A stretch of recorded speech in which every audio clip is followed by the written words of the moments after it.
My name is Jason JROCK Houston, and you're listening to Chaotic Riffs Magazine. Our special guest tonight is Jacob Cade. How you doing tonight, Jacob? I'm doing very good, man. Thank you so much for having me. Yeah, it's our pleasure. It's our pleasure. You're one of my favorite upcoming artists. You know, the last time I talked to you, you had just released a single, "What's Your Problem?" That was, of course, written by Rachel Boland, the bass player from Skid Row. How happy were you with the response you've gotten from that song? I was very, very pleased with the response, man. Actually, so Rachel and I actually co-wrote that song together. Yeah. But yeah, it was. I was so ecstatic with how people were taking to it, and you know, after a while that it had been out, people started singing it back to me at the shows, and you know, it just really has done a lot for us. I can't believe it's almost like a dream. But I really have to, you know, tip my hat off to Rachel and I for, you know, he gave me a lot of tips and tricks, and really taught me how to write a great song. And we came together and put both of our creative minds in one and came out with something really, really spectacular. And also, Michael Wagner really did a great job capturing it in the studio. I think us as a team, we made a really awesome track, and people are just digging it. And it's got a very punk meets, you know, hair metal rock and a little bit of modern twist to it. So it's really cool. It's a really cool sound that's different from what's out there today. So I'm really stoked about how it's been taken. Yeah, that's a very hard thing to do, and I must agree. With all the stuff you've released so far to date, it's got a real, like you said, kind of punk rock element to it, and it's got a real original sound. Now, we were just talking a little bit about you working with Rachel Boland and Michael Wagner. I was curious, before you hooked up with Michael and Rachel to write that song, did you ever heard of Skid Row or you know, Rachel's band? Yes, absolutely. I was a huge fan. I still am a huge fan. I mean, growing up, I've always been listening to rock and roll, you know, from the 60s, 70s, and 80s with my dad. Yeah. Just because that's type of music he always had playing. Skid Row is definitely one of those bands that, you know, you're almost forced to listen to when you're listening to that type of music because they're so influential and just awesome. Yeah, you know? Yeah.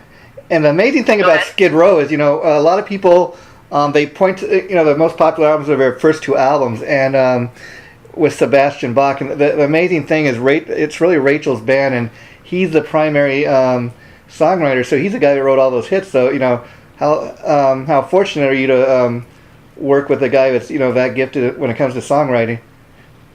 Exactly. Yeah, I was so stoked to find out that I was doing that when I got the call from Michael. So I really got to owe it to Michael Wagner for not only hooking me up with Rachel Boland, but also Lizzie Gale and Joe and Paul Taylor and all these people that he was just like, oh yeah, you want to write a song to these guys, or how about we get them to play on the record, or how about this? And it was just, you know, like living a dream, basically. It was amazing. But yeah, huge thank you to Mike for that.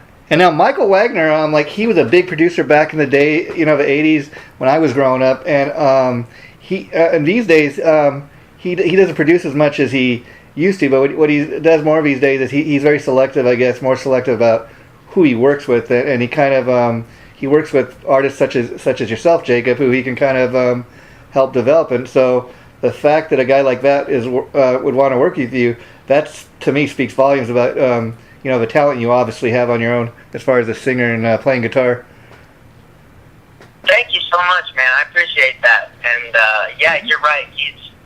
Michael Wagner is very selective with what projects he decides to get his hands on, and with good reason too. I mean, he doesn't have to take every job that comes his way. Yeah. You know, he really wants to do what his heart is in and what he really believes in. So I was so ecstatic that he almost, you know, watched one video of mine and he was like, all right, yeah, let's do a record. And I was just floored, you know? I couldn't do it. So you mentioned working with Lizzie Hale, and I know you co-wrote the latest single, Icky Nicky, with her. Now, I was curious, are you currently working on releasing more singles, or are we working towards a new album? So as of now, we have the full EP done, which is called Hunger. So everything's recorded and everything's mastered and all that. But as far as we go now, it's going to be all released in singles, just as we've been doing with What's Your Problem with Icky Nicky. Yeah. It's just the best way to do it as of now, business-wise. But, things may change. We might, throw the whole EP out there, and then depending on, what our schedule looks like, who knows, we might be recording some new music and put it out as a full record. Yeah. Or the way it's looking right now, probably we're going to be just playing it out and building our fan base by playing shows and really getting in front of people. People don't buy music like they used to when I was growing up, but I do think a cool thing for the fans, just have something they could kind of crank in the car, and that once you do have like maybe at least 10 or 11 songs out, to kind of put that out there, give people the option to buy it if they want, or like you said, people just can continue to buy the singles as you release them, would be just a kind of another way to make money. And like you said, I think once you get, let's say, 10 songs out in the public, it'd be a neat little thing for people to kind of have say, okay, I got my my Jacob Cade album here, in my hand.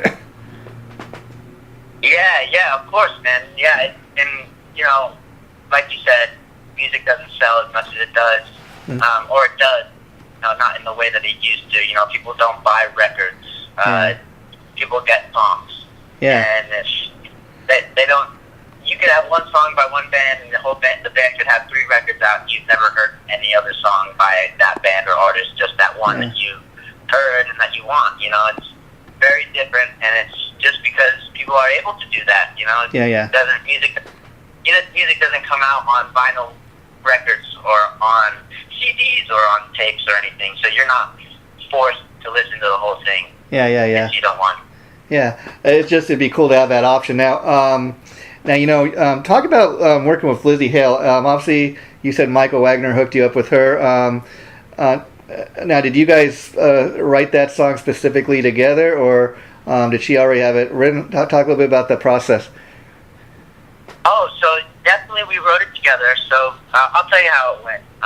So basically, we set up a time to meet, and I flew to Nashville, and I went over to their place, and we met at about 11 in the morning. We met each other, started working, exchanged stories, and the whole bit, it was more like, kind of hanging out with your friends type of thing. And then we just started jamming, and, I presented some stuff that I had, and Joe presented some stuff that he had, and we kind of, picked and choose, and just kind of came out with this song that day, just out of nowhere. And Lizzie, of course, with the lyrics, and we all had our hand in every part of the song. But we didn't end up leaving their house until about 12 p.m. So it was a whole day thing, and we all really hit it off and just kind of hung out and wrote music. And this is the song we came out with.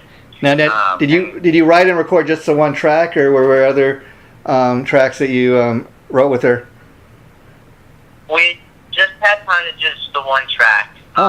But hopefully sometime down the road, I think we'll be able to work together a little bit more, and just because of how fun it was, and just how awesome of people they were, it was just awesome. So, and we still keep in touch. Yeah.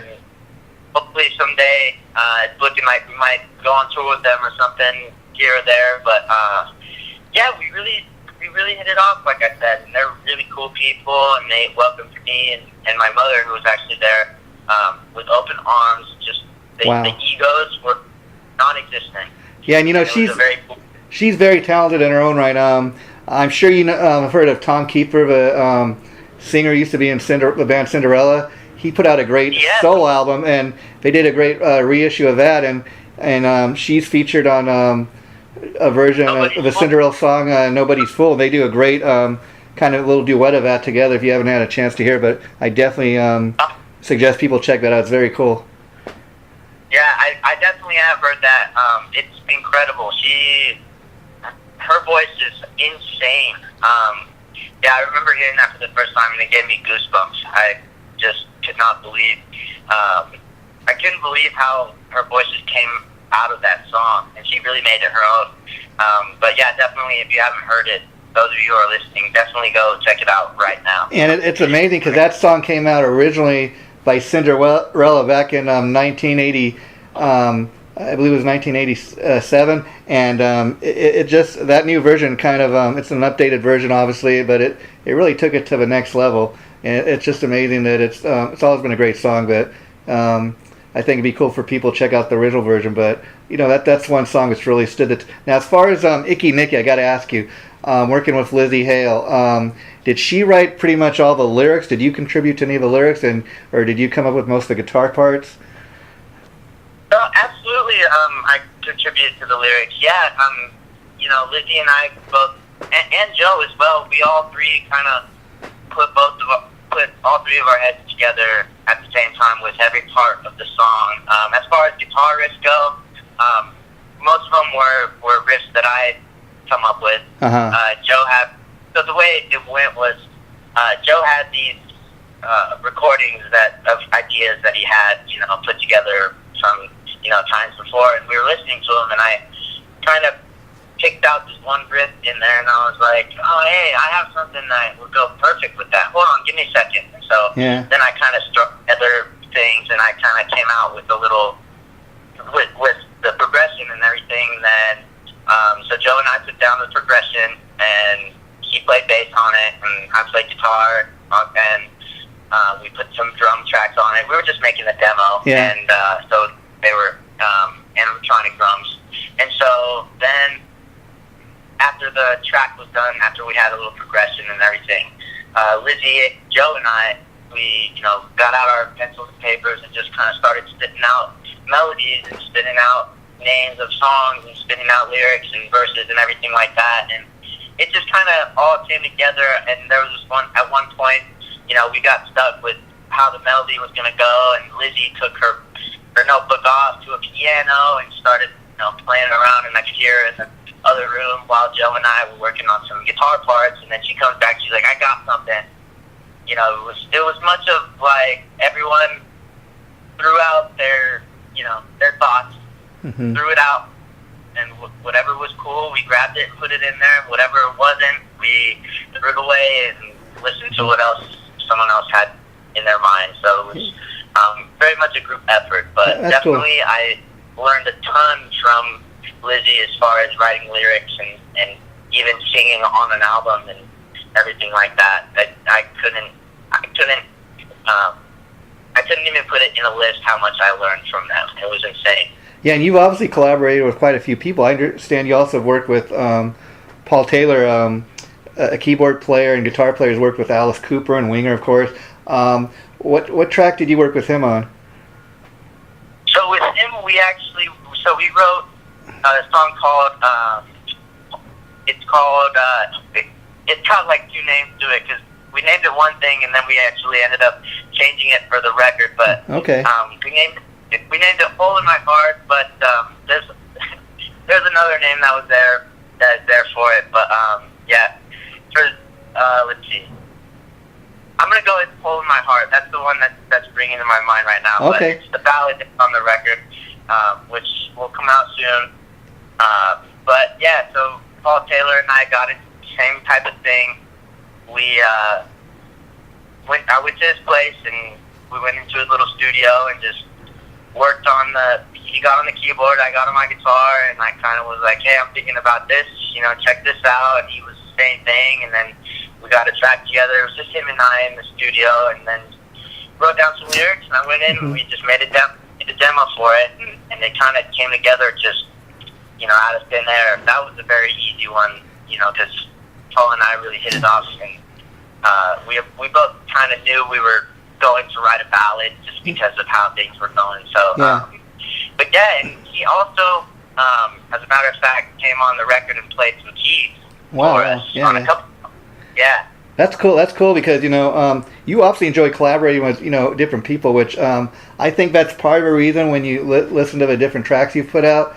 They don't all sound the same. The fact that you're collaborating with different people, obviously, when you bring in different writers, they bring in their own little influence into the song. So I think that's part of the reason that your music is people are responding to the way they are, because it's not like you're putting out tracks where they sound all the same. Yeah,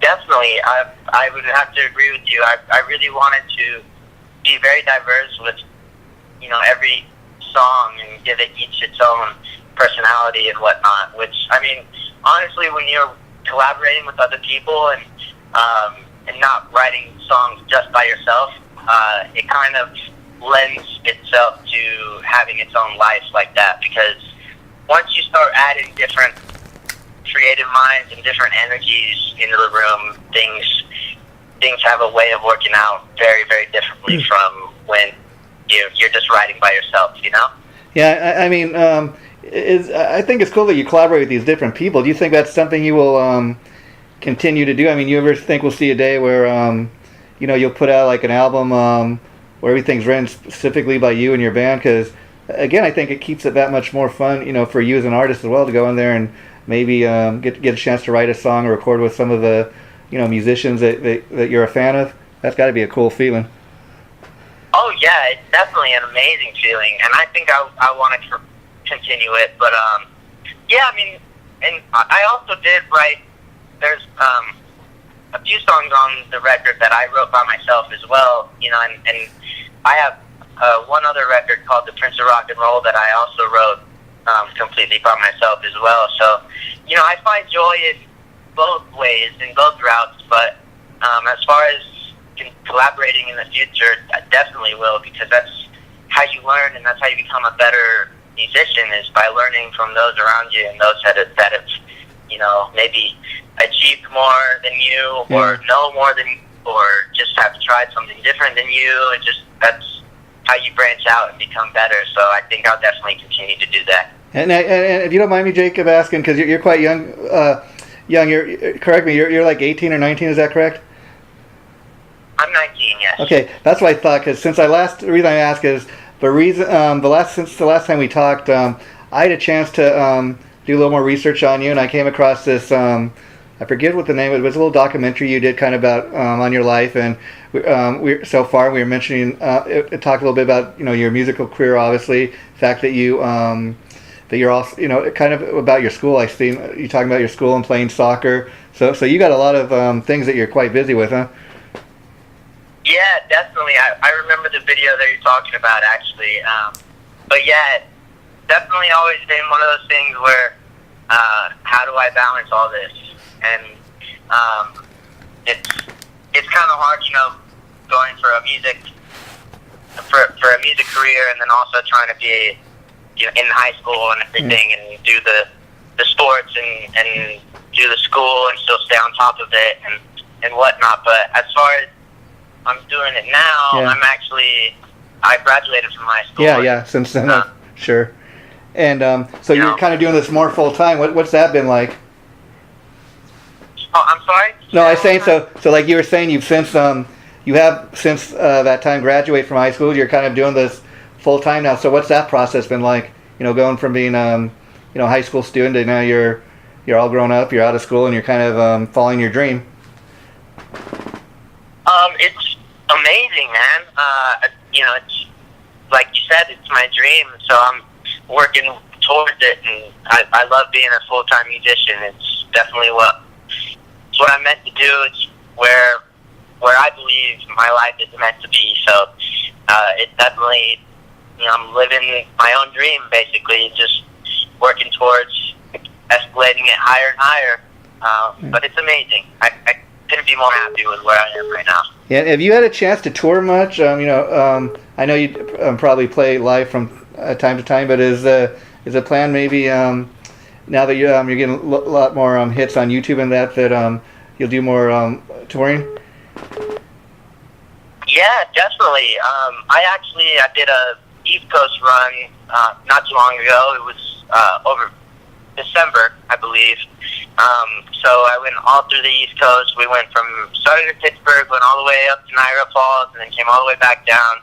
I did that run with a band called Global Flex. I was opening for them. Oh, okay, very cool band. Yeah, wow. I did another radio tour, which was kind of the North United States.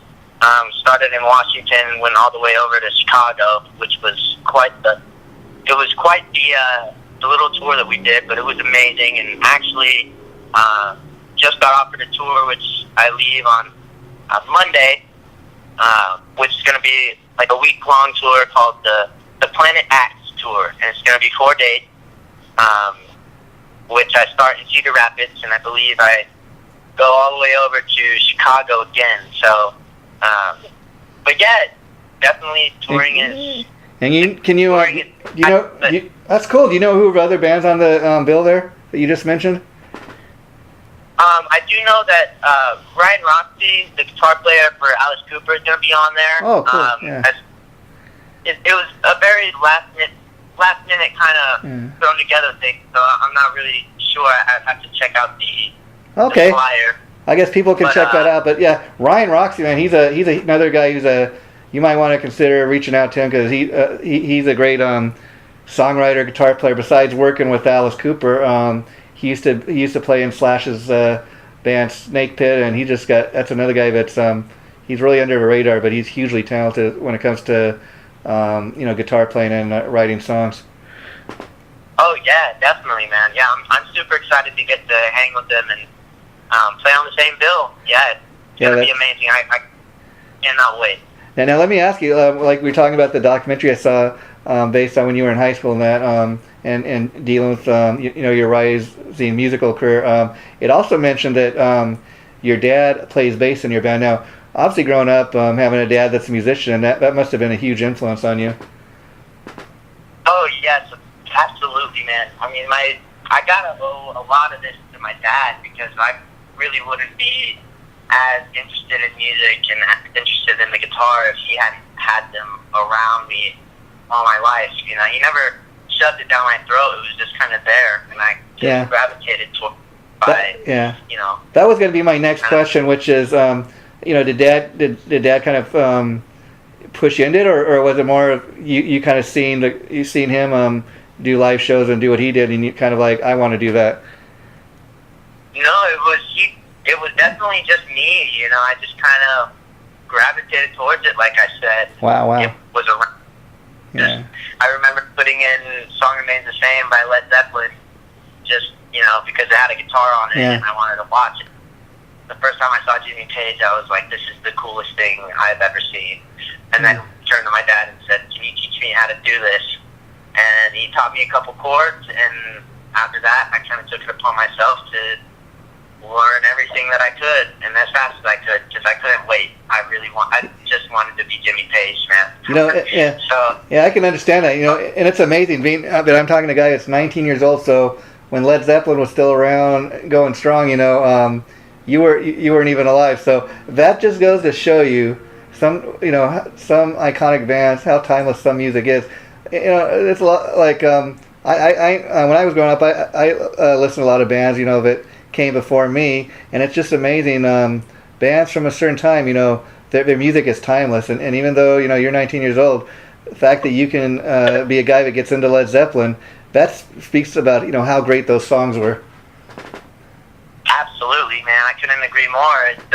I think bands like Zeppelin, bands like The Who, bands like Black Sabbath, bands, guys like Hendrix and Stevie Ray Vaughan, those dudes, their music's going to be around forever. I don't think it will ever fully,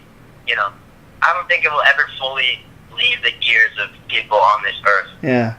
I mean, even a guy like you, I think that's why, you got kind of a rising career, because, I mean, you look at some of these people that appear on, shows like The Voice or American Idol. I mean, that's a great launching pad for some people, but to me, a lot of a lot of those stars, they come and go so quickly because you have other people that come in. They're like, okay, we're going to write the songs for you.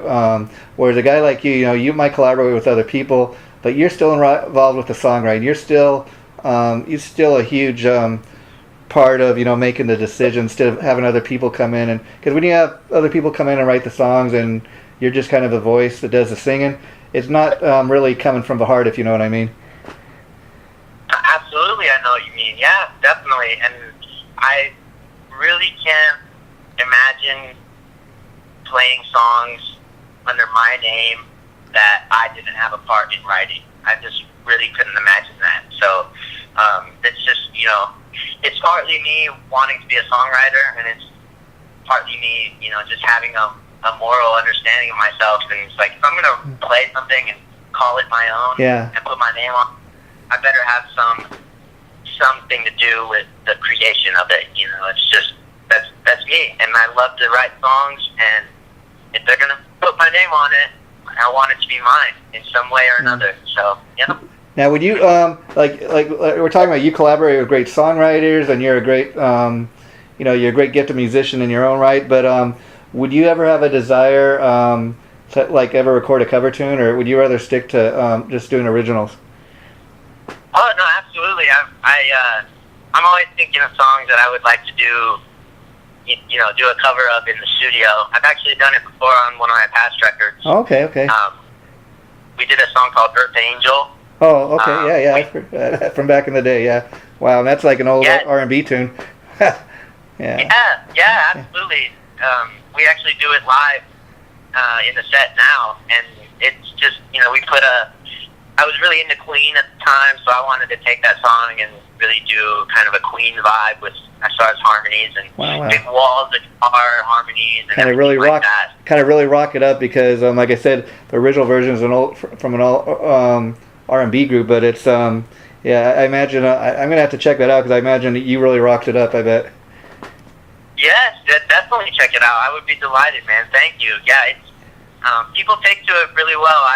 It was just a creative thing that I really needed to do for myself, and people really liked it, so I should definitely check it out and let me know what you think, man. Yeah, sure. And see, Queen's a great band too, because in the fact that's why the surviving members, Brian May and Roger Taylor, that's why those guys are still able to go out there with Adam Lambert and tour. Now, of course, who wouldn't? Who doesn't wish Freddie Mercury was still here? But not much can be done about that. But the fact that they can have other people come in and sing those songs, and the fans will go see it live, that just shows you what great songwriters those guys were. Because I think that's one band that really is the exception to the rule. That if you can find a talented enough singer to bring in and do those songs, people will want to hear it.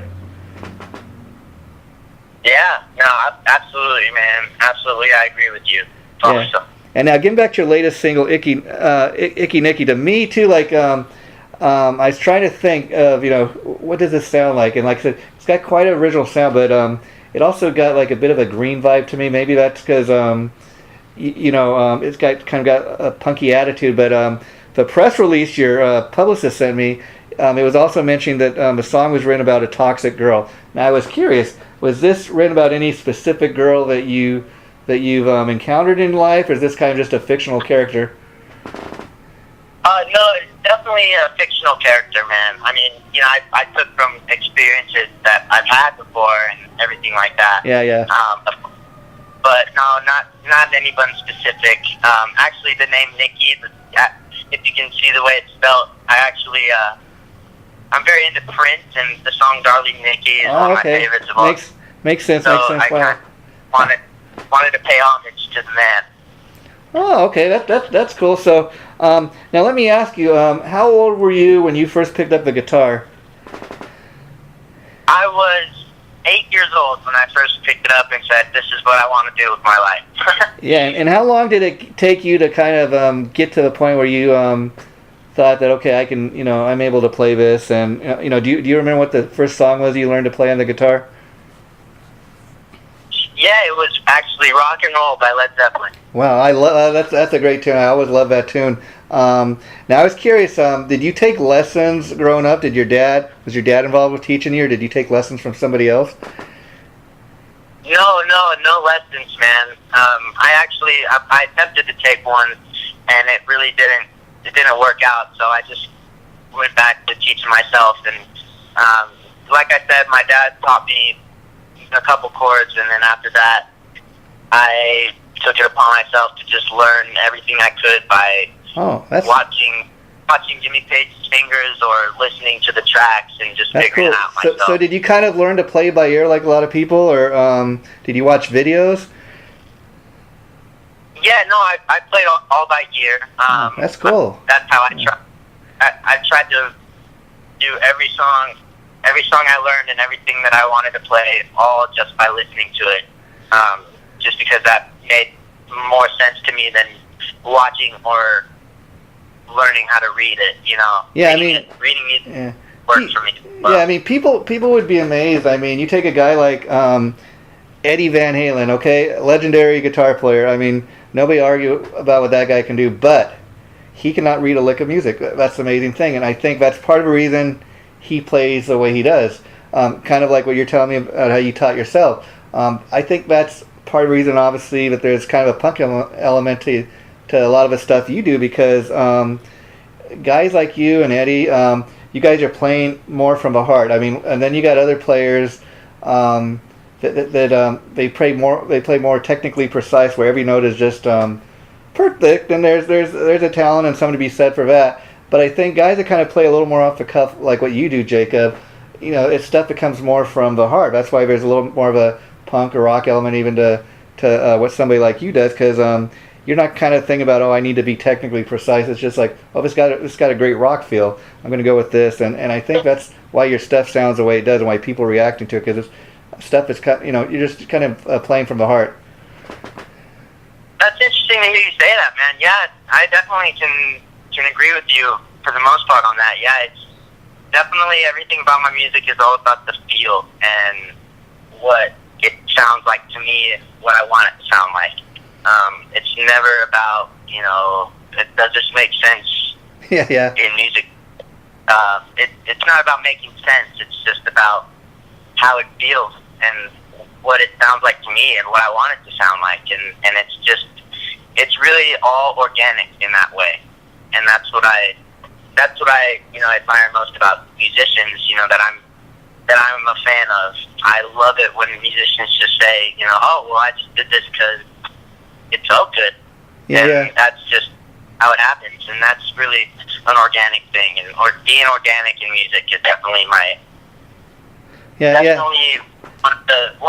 one of my goals. I think you definitely accomplished that. Now, getting back to working with your dad, that's got to be was that something he wanted to do? Say like, hey son, I'd like to play in the band with you, or did you say, hey Dad, I'd love it if you could go and play with me? How did that come about? Actually, quite the contrary. We actually forced him to play one gig with us. It was the first gig that we had, and we didn't have a bass player, so yeah. I was like, just play one gig, and then you're out. And he played the one gig, and he decided to stick around just because of how fun it was. So that's kind of how it came to be. We just it was like, Dad, we need you. We need you to play this one. And he's like, okay. And then he stuck around, so that's how it came about. Yeah. Kind of like passing the baton, so to speak, musician to musician. Now, I was curious. You must enjoy playing with your dad. I mean, what's that like? He's obviously the oldest guy in the band, but do you guys enjoy being around each other? Or do you feel like he's really helped, look out for you, and people maybe try to take advantage of you, or you might not be aware of something that he might have encountered, throughout his musical career? It definitely makes us more of brothers than father and son. Father. Yeah. Which is a very awesome kind of dynamic, because when we're in the rehearsal room, it lets me take control of the band as you should. It's my band, and it's me, trying to get better as a musician, and taking control of the situations and what I want the songs to sound like and come across live. But no, it's definitely it's an odd thing, but he becomes the bass player. Yeah. In the rehearsal room rather than the father, and of course not fully. I mean, he's still my dad. Yeah.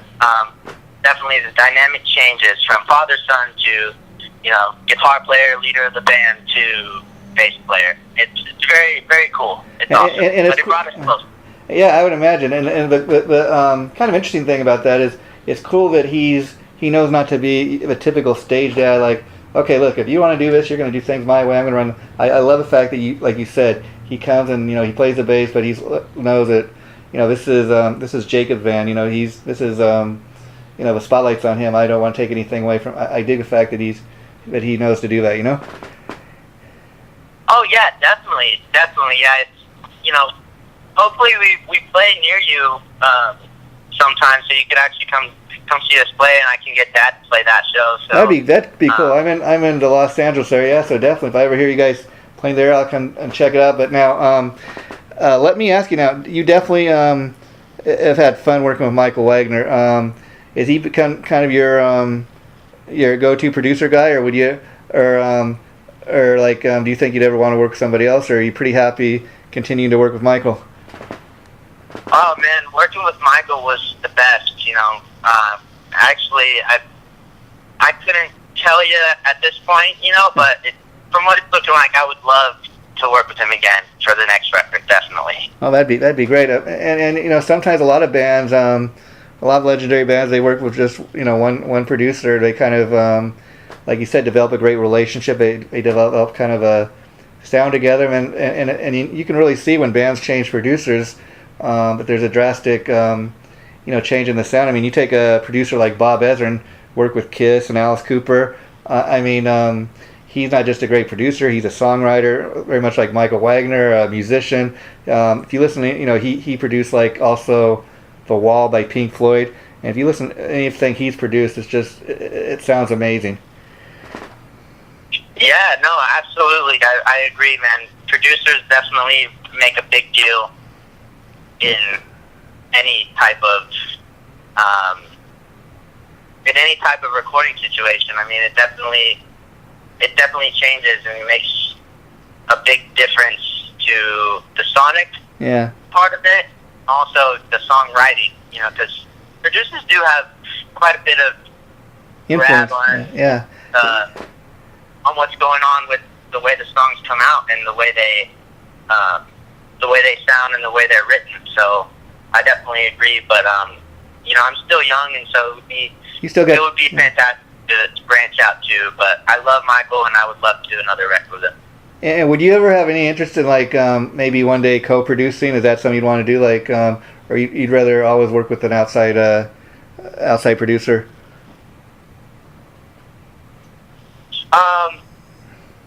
Man, I'm not sure about that, man.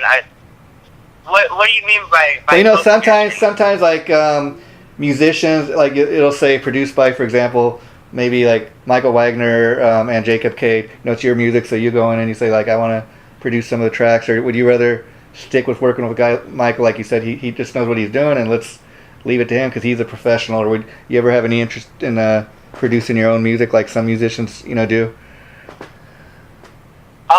Yeah, I definitely think that I would someday love to produce my own records and have my own studio and definitely just be it all by myself. But actually, on the other hand, it's great to have someone else to listen to the music and someone else to give you their honest opinion.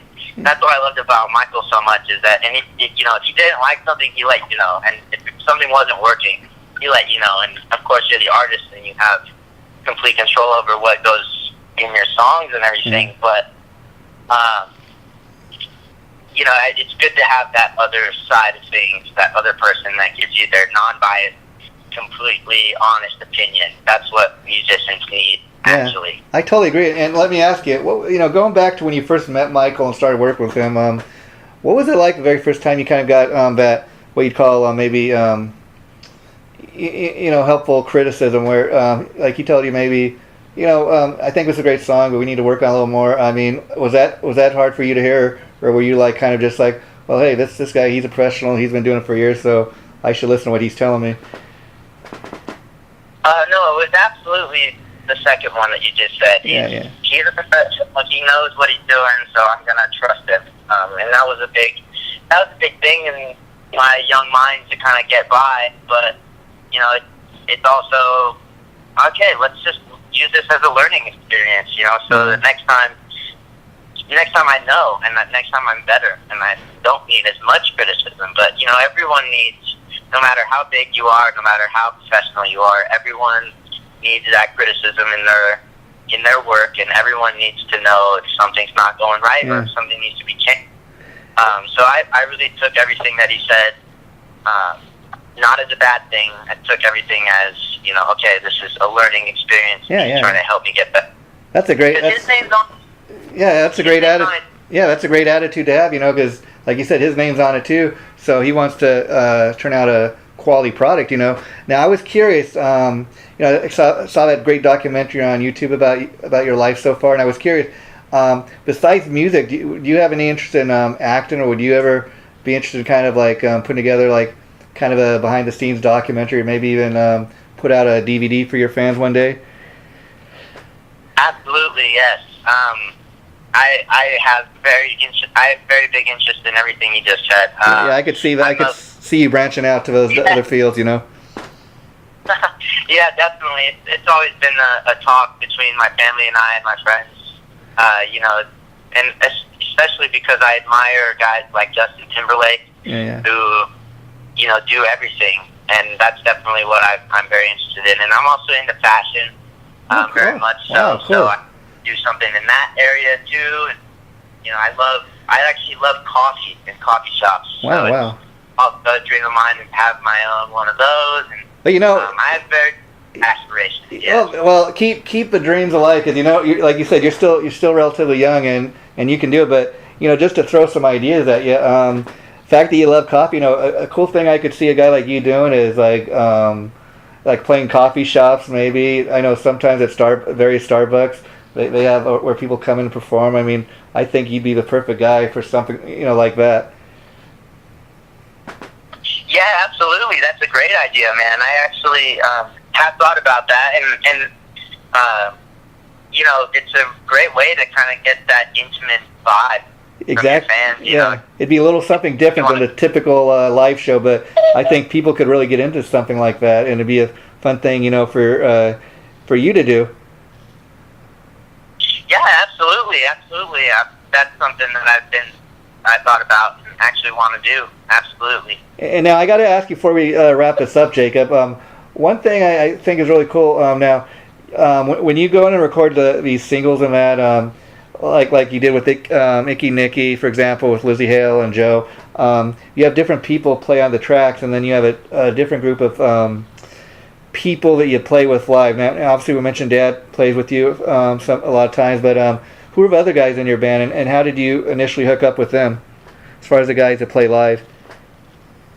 So the band has about 3 or 4 different versions now, man. Oh, cool. But the local version that's been the most concrete is my dad plays bass, and a guy named Tommy McMillian, who's from Colorado, who plays drums. And then as far as the touring bands have been, the first tour that I did with Bubba Flex, it was a guy named Jonah Nimoy, who played drums, and a guy named Corey Tramentelli, who's actually been on a couple tours with me and has actually come out here to play a couple shows with me. Corey Tramentelli plays bass and does background vocals and everything.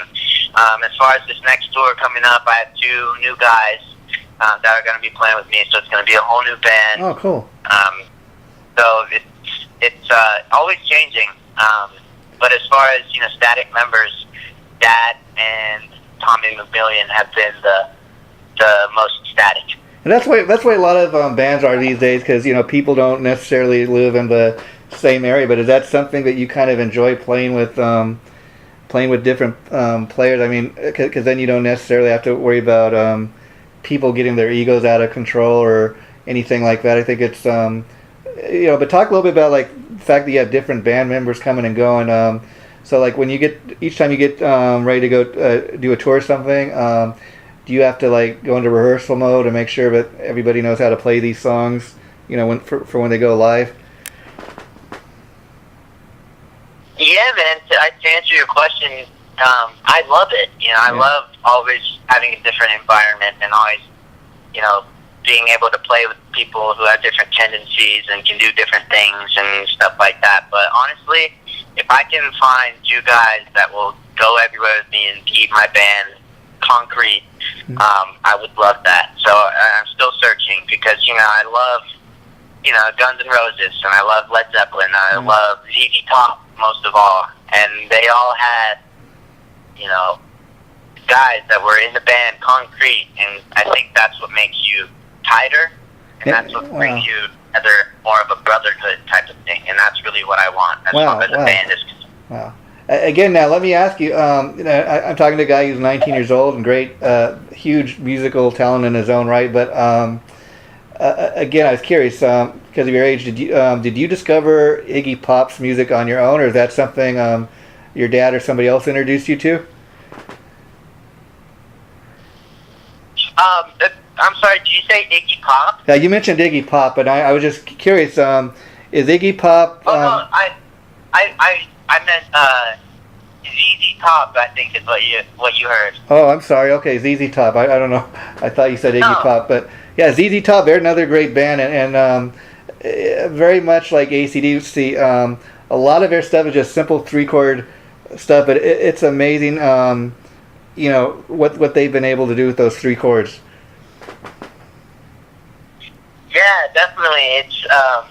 It's definitely amazing to kind of, you know, hear bands that can make songs out of almost nothing. Yeah. The same. It's the same ingredients that are going into them, but a different form. You know, a different way it comes out. Yeah. It's the same, but different answers. You know what I'm saying? Yeah. Super cool. Kind of like if you ever listen to AC/DC, a lot of the songs do sound vaguely familiar. You know, just like each other, but. AC/DC is a great example that people just love everything that band ever put out, and you know, even if the band's going to get ready to retire, I mean they've put their stamp on the rock world, you know. Absolutely, man. Yeah, how can you not love AC/DC?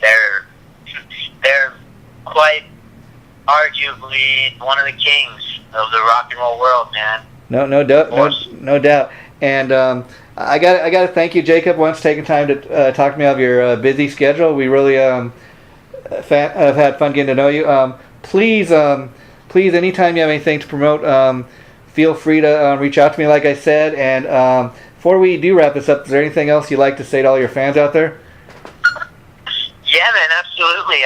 I'd like to say, you know, follow me on every social media if you don't already. It's at Jacob Cade Rock. I'm on Facebook, Instagram, Twitter, all of those. And make sure to message me if you have any questions, if you want to talk.